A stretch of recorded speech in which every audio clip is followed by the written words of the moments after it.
Welcome to Not Milk Never Milk. Subscribe if you're lactose intolerant.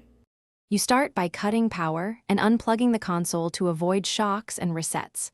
Once done, wait about 30 seconds so internal capacitors drop. Remove the outer faceplate and any rubber feet so you can access the disc tray screws. This prevents panel damage. Make sure you have a small Phillips and a thin flathead, plus a flashlight to see inside. Now gently press the manual eject pinhole with the flathead while holding the tray. This frees a stuck tray without forcing gears.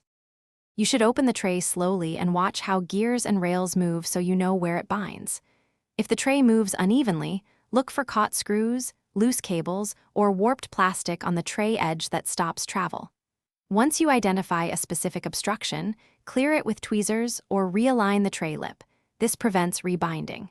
If the gears are stripped or misaligned, power down and remove the top cover to access the mechanism, and gently reposition the drive gears into their proper mesh. After realignment or minor repairs, reassemble the cover and secure screws snugly so nothing shifts during testing. Once done, plug the console back in and test the tray with both the front eject button and a disc to confirm smooth travel. This verifies the motor and sensors work. If the tray still jams, you may have a worn belt or stripped gear. Replace those parts or seek professional repair.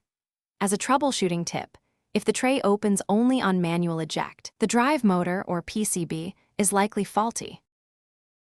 Thanks for watching. If this was helpful, leave a like and consider subscribing. See you next time.